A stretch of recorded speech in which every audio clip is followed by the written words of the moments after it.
mu kurwandika yari yabanje kuvuga nubwo navuga indimi nkabwiriza ngakuraho imisozi nkagira kwizera kw'igitangaza ndagira urukundo naba mbaye nk'umuringa uvuga ku murongo wa 4 hari aho yatondaguye ngo urukundo rurihangana rukagira neza, urukundo ntirugira ishyari, urukundo ntirwirarira, ntirwihimbaza, ntirukora ibiteye isoni, ntirushaka ibyarwo, ntiruhutiraho, ntirutekereze ibibi ku bantu.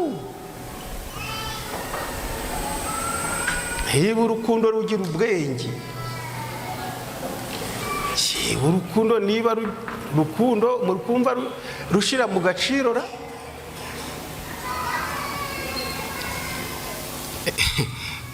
ntirutekereze ikibi ku bandi, ku bantu, ntirwishimira gukiranirwa kw'abandi, ahubwo rwishimira ukuri, rubabarira byose, rwizera byose, rwiringira byose, rwihanganira byose.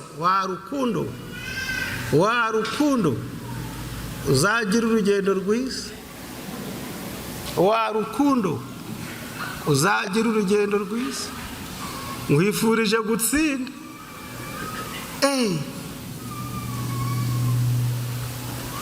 Twirirwaga turashaka ubuhanuzi bwa Daniyeli, tugashaka ibyahishuwe, tukagenza dute, dore aho ubukristo buryamye ntabwo byashoboka.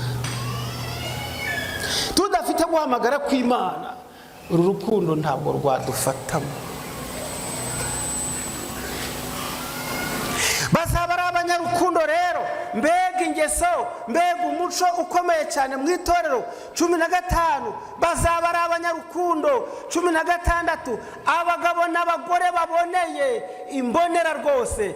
17 abizerwa, abaki.